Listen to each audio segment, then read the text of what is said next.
Well, Goku, now that you've shown me yours, let me show you mine. Villains should be the symbol of fear within their series, and now are few and far between. Best modern examples consist of characters like Shigaraki and Muzan, as they are, quite literally, the symbol of fear. But if we look into our past, who can we remember? Well, for me, it's the monster walking upon the earth, consuming everything in its wake, and evolving into perfection. Cell. Hi, my name's Talon Talks, and let's talk about the character who evolves into perfection, Cell. Do not concern yourself with what I have done, rather tremble at the thought of what I am about to do. That is a line said by the infamous DC villain Darkseid, and perfectly embodies the idea of fear. Cell is a character who, while coming before such a quote, definitely embodies it. Cell's first appearance is simply put horrifying and telling for what the Beast will bring to the Dragon Ball Z series. Everything from his concept to his alien design. He's an amalgamation of different ideas. An alien with his 4 fingers, at least with the manga, insects with his wings and face, the ego and intelligence like that of a sentient computer. He is the perfect being created from the strongest creatures in existence. When you lay your eyes on him, there's obviously not much to the imagination, but much like with Frieza, looks can be deceiving. When he uses his ki, everyone senses Frieza, his father.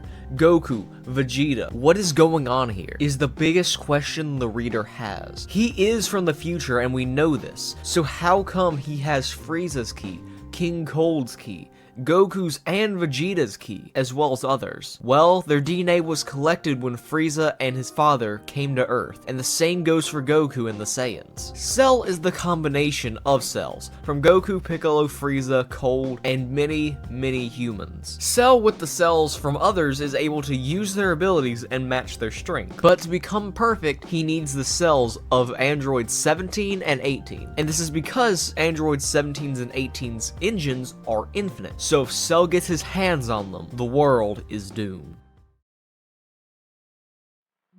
Cell's first appearance is by taking out the last person in a village, absorbing him, and we see it, this man melting away before our eyes, almost like he had been dissolved from the inside out. And so with this final death, Piccolo decided to go all out on Cell, now that everyone in the town was dead. He struck Cell, but Cell remained unaffected. This is here to show us that this weird and creepy alien creature with the DNA of others is far more than just a cheap scare. Cell is able to use the abilities of others, and so he brings out the Kamehameha straight from Goku's arsenal. Seeing a villainous character like Cell able to use Goku's signature move that he once used on Frieza to kill him is honestly a frightening sight, and we know what Goku is able to do. So to see Cell able to mimic not just his ability, but as well as his ki is something that makes the character insanely intriguing, and we understand much more of his abilities as he absorbs Piccolo's arm. Keep that in mind, because in the fight between Piccolo and Android 17, Cell shows up once more, a 2-on-1 handicap for Cell. However, nothing can be done. His power is simply too much for either one of them, and they are completely defenseless. Piccolo gets injured immediately, but 17's hubris is simply too big for him to get the warning that was Piccolo's defeat. So he stays around, but 16, knowing what will happen if 17 and 18 get absorbed, takes on Cell. If 17 and Piccolo couldn't beat Cell, then what chance does 16 have? Well, surprisingly a decent one. He rips off Cell's tail, finally injuring the Beast, just like how Frieza was once injured by Krillin. But remember when Cell took some of Piccolo's cells? Yeah. That was cool foreshadowing. The moment Cell absorbed Piccolo's arm was the moment we should have known that this battle wouldn't be easy, if there even was a possibility of victory. Cell absorbs 17 in the end, giving us this new and improved form of Cell. Well, maybe just new. This is easily the worst design for Cell. There's not much to the imagination, it's not creative, and it doesn't give us that idea of Black Air Force energy like the perfect Cell form does, or of an alien appearance, twisted and grimaced, like the first form Cell does. It doesn't feel like an insect, nor like an alien. It just feels like one of those demons from the early parts of Dragon Ball Z. Whenever I think of this form of Cell, I always have this in my mind.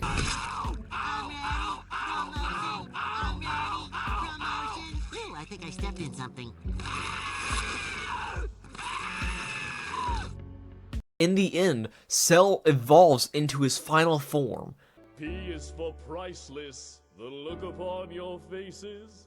E is for extinction, all your puny races. R for revolution, which will be televised. F is for how f***ed you are. Now allow me to reprise. E is for eccentric, just listen to my song. C is for completion that I've waited for so long. T is for the terror, upon you I'll bestow. My name is Perfect Cell, and I'd like to say, hello. Perfect Cell. This form is not just Cell's most powerful, but is also the most powerful creature in Dragon Ball Z's canon around this time. But he's as well the creation of the most powerful characters. Frieza, King Cold, the Saiyans 17 and 18, who have infinite engines, he is equally as much them as they are him. Cell is not moving from this position whatsoever, standing there, completely still, through every kick, punch, and explosion. He stands perfectly still. I love the way that Cell's displayed here to the audience. This is here to show the sheer strength of Cell in his perfect form, and how he cannot be harmed from these unstoppable fighters. This shows the insanely terrifying concept that even when the Prince of Saiyans Vegeta is around, the hope they have has all but been eradicated. Vegeta has surpassed Super Saiyan, the very form that Goku once used in order to defeat the devil among mortals, Frieza. So why is Vegeta, the prince who conquered this strength originated by Goku, struggling against Cell? Nothing that Vegeta uses has any effect on Cell, with each blow failing to hurt him, only growing the ego Cell has. More and more, little by little, with every hit that strikes Cell. This is showing Vegeta's true fear. I believe that deep down, Vegeta knows that in this situation, he holds not a candle to Cell. However, Vegeta still has a spark of hope left, and while that ember might be dying as we speak, he uses his final flash. Final flash!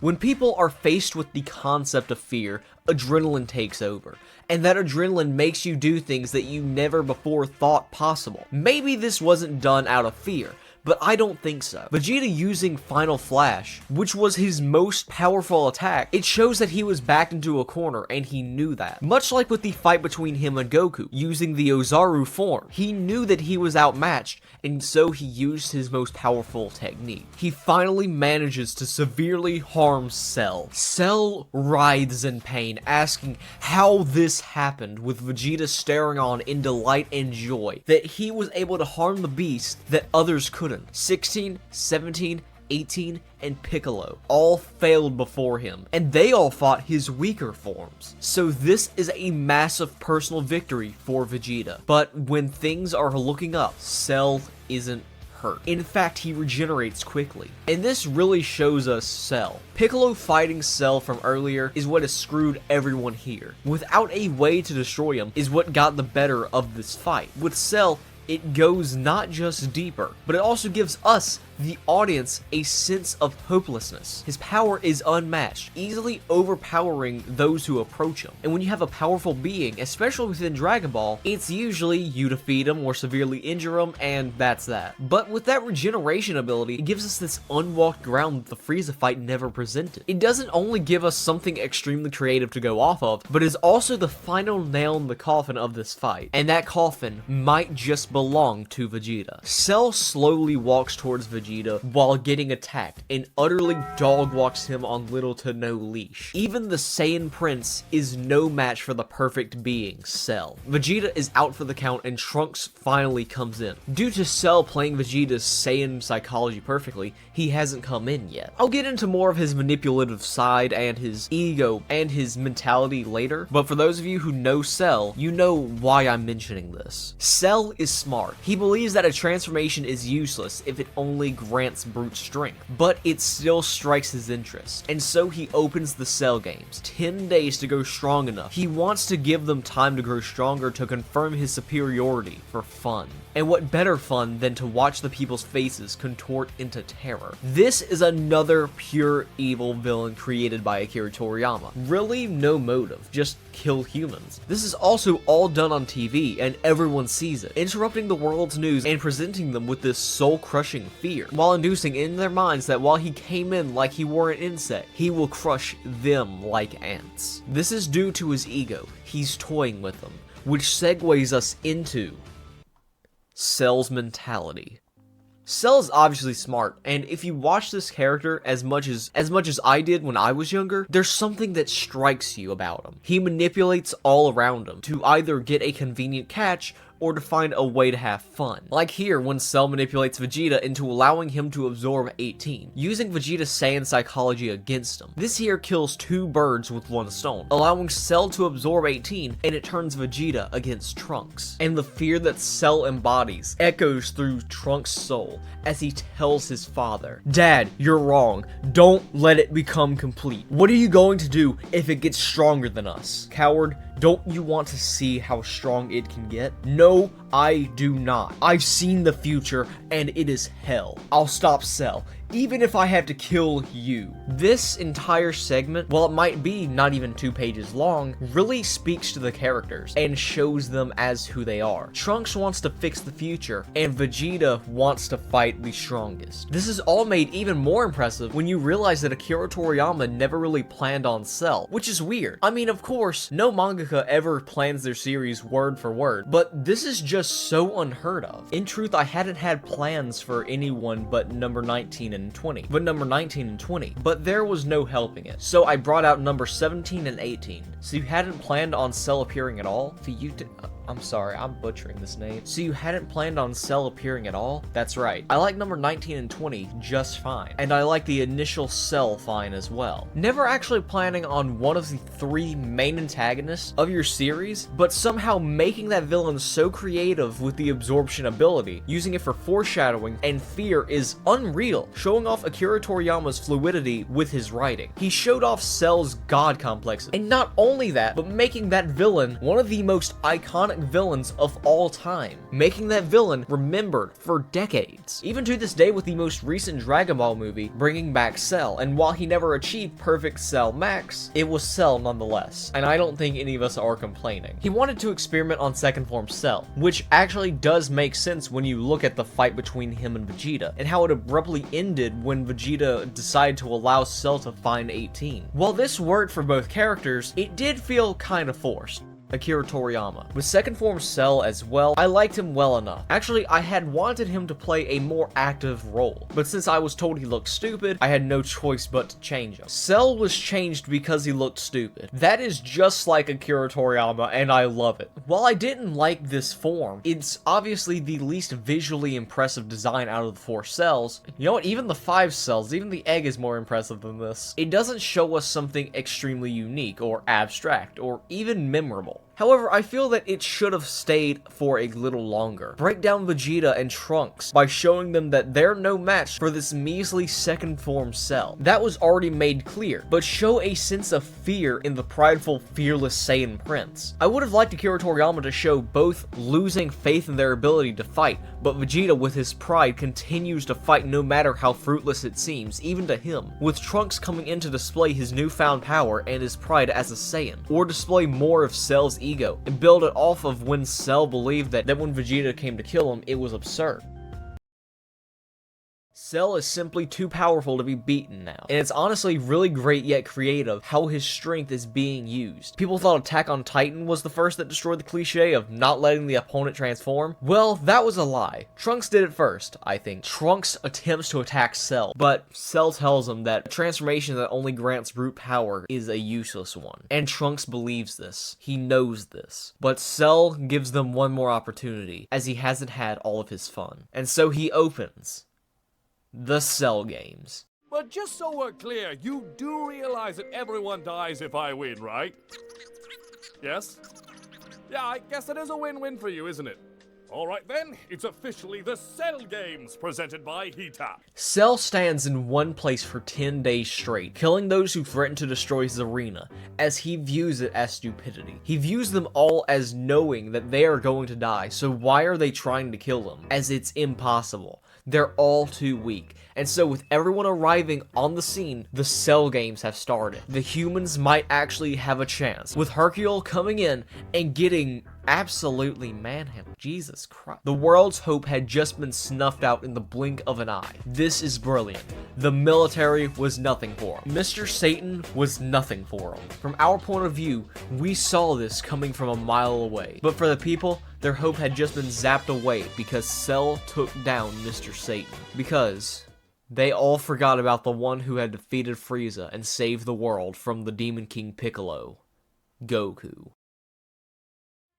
Throughout this fight, Cell overpowers Goku in both an amazingly executed fight in the manga and an obsolete battle in the anime. Cell's power shines through, and he really can't be beaten. He is characterized as an unstoppable force of a character, and he did just what Frieza did. Cell broke Goku and made him use his Kamehameha at full power, with the earth out of the line of fire. Goku tried to kill him here, and there's simply no reason Cell should survive this. But Cell regenerates from half his body. I bet you're feeling stupid right now. And just like that, our hope had been taken out as well. Goku, the strongest character we know, just used his full power, and he still couldn't beat Cell. But Cell won't let himself get hurt again. Cell predicted that he will win this fight, but he'll attempt to go easy on them, and he's putting those words to good use. To quote the manga, "You lost a loss of strength." That's an actual line. Here it is on screen. I'm not lying to you. While all of our collective hope had been eradicated, snuffed out of this world in the blink of an eye,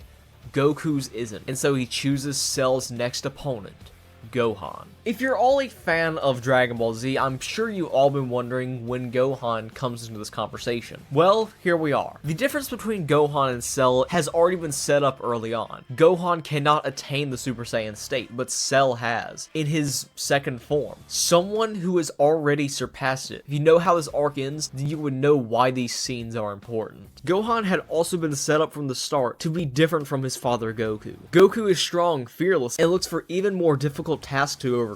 Gohan is weak, full of fear, and avoids things that make his life harder. But he is a pure-hearted Saiyan. They are two different things, but that fear is the very thing that is needed here. Gohan's fear eventually turns into anger, and he becomes an entirely new beast. But he isn't a fighter at heart. He doesn't like fighting, and this sets him apart from his father. Here, Cell is an obstacle to overcome, and to overcome that fear, he must face it head on. All that had scared him before, Frieza, the Saiyans, all of it, is all acting as the fuel for him to protect those who are close to him, to beat Cell. Cell was made specifically for Gohan, because Gohan is, at the end of the day, a scared child. Goku gives Cell a senzu bean, and just like that, we see that Goku sees something that Gohan doesn't. Goku sees his son's full potential, and he believes that Cell won't stand a chance. Cell states that Goku's plan for Gohan going mad has failed barely after the fight has begun, because Gohan doesn't want to kill, something entirely in character for Gohan. Gohan had never been the killing type, unless those around him had been threatened. Cell attacked Gohan, trying to make him as mad as possible, but Cell doesn't understand that's not how Gohan as a character works. Gohan had always been the type to be scared. Not of himself getting hurt, but of those around him, which was set up as early as the Saiyan invasion. And so, not knowing what he's asking for, Cell attacks the Z Fighters. Gohan watches on as the Cell Juniors attack the Z Fighters. His fear has come true. Those close to him are being hurt, and that ignites a fire within him, forcing him to surpass Goku, Vegeta, Frieza, and even Cell. And I won't watch this anymore!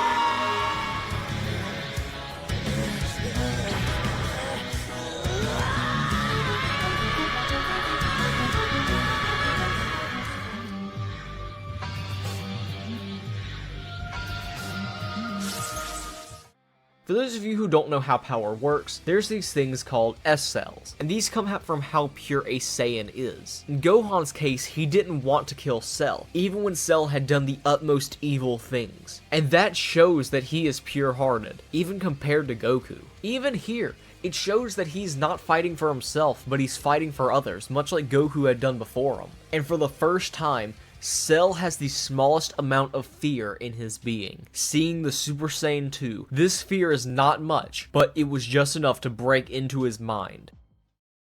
Gohan walks slowly towards him, while killing the Cell Juniors. Cell realizes now that he is not outnumbered, but he is outmatched. He attacks as much as he could, but nothing phases Gohan. He tanks these attacks, and absolutely dogs Cell. But Cell wants to end it all with Goku's signature move, the Kamehameha at full power. Gohan then uses one right back at him. Cell is finally wounded for real. Cell regenerates, but Gohan isn't done. To rationalize that he is stronger than all of them to keep his ego till he meets his end, he self-destructs. But Goku comes in and sacrifices himself for the sake of the world. Perhaps the world this time won't forget the battle Gohan faced and what Son Goku has done.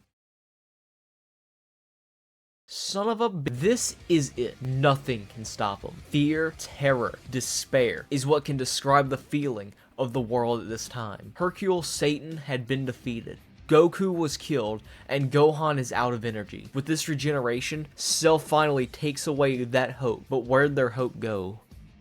Cell uses the opportunity to destroy the planet with the Kamehameha. So Gohan finally decides to overcome the impossible, killing Cell with that hope that had been given to him by his father. A final battle should consist of everything we've learned about the character up to this point. Ego, ideology, morality, and power. It should be a mix of all of those, and that's what Cell and Frieza got right. Here, Cell's the amalgamation of each of the prior villains in Dragon Ball, bringing the fear, anger, defenselessness back to Gohan that he had years ago against these prior villains. Gohan is always the one to get scared, but when Cell comes up and is the embodiment of fear, he must put that fear aside and take up the responsibility to take out this threat. And so, Gohan finally, once and for all, kills Cell. Gohan's character arc was immaculate here, overcoming what had bound him years prior, and becoming stronger because of it. Cell is about overcoming the supposed impossible. No matter how big a wall is, you can always climb it. And no matter how scary a challenge is, you can always overcome it. If you have the will and those around you who will encourage you